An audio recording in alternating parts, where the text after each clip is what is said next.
Bonjour, salut, bonsoir à tous et à toutes, c'est Nelly.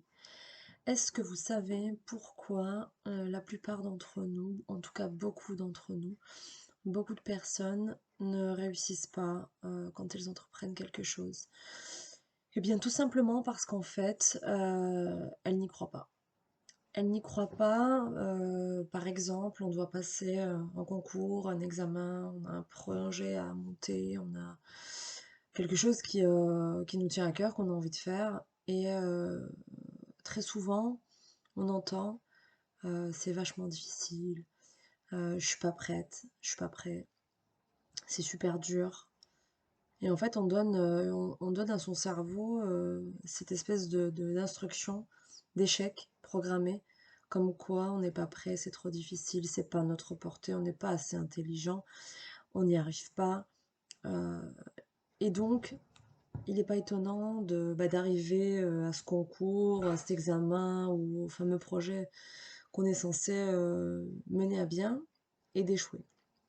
Et en fait, cet échec-là, c'est pas un échec dû à un manque d'intelligence, dû à un manque de travail ou qu'importe les raisons extérieures qu'on peut se donner, parce que parfois on peut avoir travaillé suffisamment, on peut avoir fait tout ce qui était nécessaire pour réussir, sauf qu'on s'est dit tout le long, c'est super dur, il va y avoir des concurrents, des concurrentes meilleurs que moi, c'est compliqué, mais moi je m'y connais pas très bien, moi j'ai pas assez travaillé.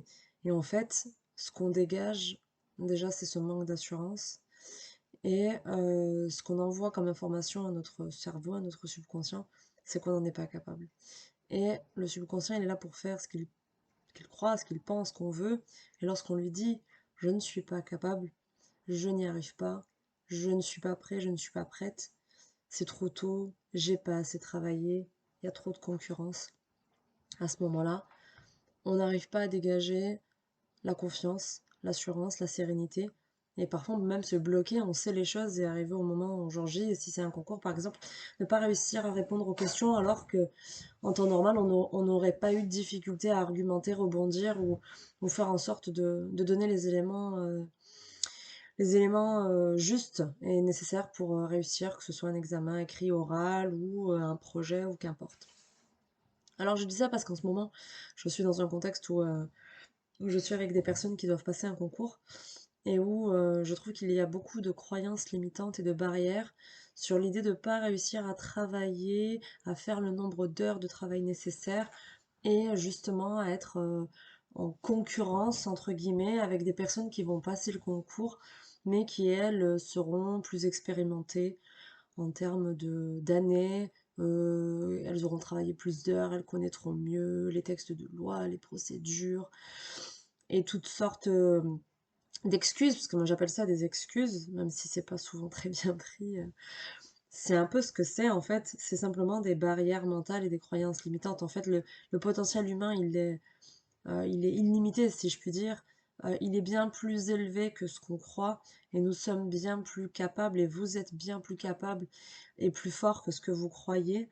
Et si simplement vous vous rendiez compte de la puissance qu'on peut avoir quand on y croit, du coup, ces croyances et ces suggestions qu'on peut se donner en, en ne disant pas c'est trop compliqué, c'est dur, il y a de la concurrence, mais c'est un challenge, c'est super motivant, ça va me donner un super entraînement, euh, j'en suis capable.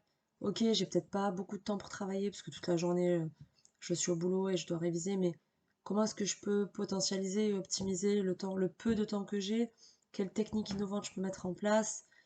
Et puis, quitte à y aller, autant y aller en étant warrior, positif, confiant, sûr de soi, parce qu'en fait, on y va avec notre cœur, on y va avec notre tête, et en même temps, on n'est pas des imbéciles. Je ne suis pas un imbécile, je ne suis pas une imbécile. Et ce changement d'état d'esprit, de mindset, peut créer la différence quand face à une question piège, imaginons, je reprends l'exemple du concours, une question piège, eh bien, deux types de réactions. Une personne qui va rebondir sur la question, même si elle n'a pas forcément la réponse, et elle va faire une espèce de pirouette qui va montrer que, ok, on ne sait pas tout, mais super question, bah, vous savez quoi, ça va me permettre là, en sortant de la salle d'examen, d'aller chercher les infos, parce que vraiment, ça me permettra d'apprendre quelque chose. ou alors de se fissurer complètement et de wow, une colle, je ne sais pas.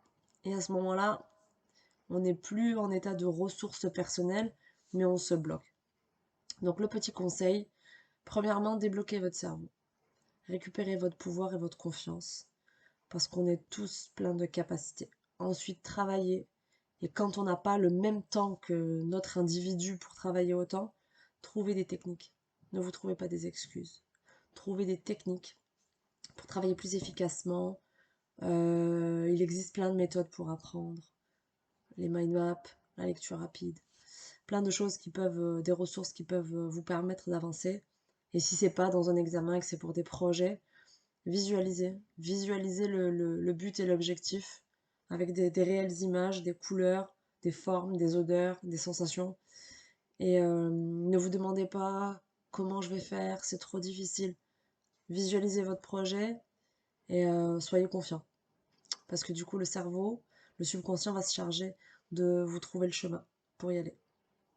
D'ailleurs, moi, je suis en route sur mes projets et je vous souhaite la même chose pour vous. À bientôt!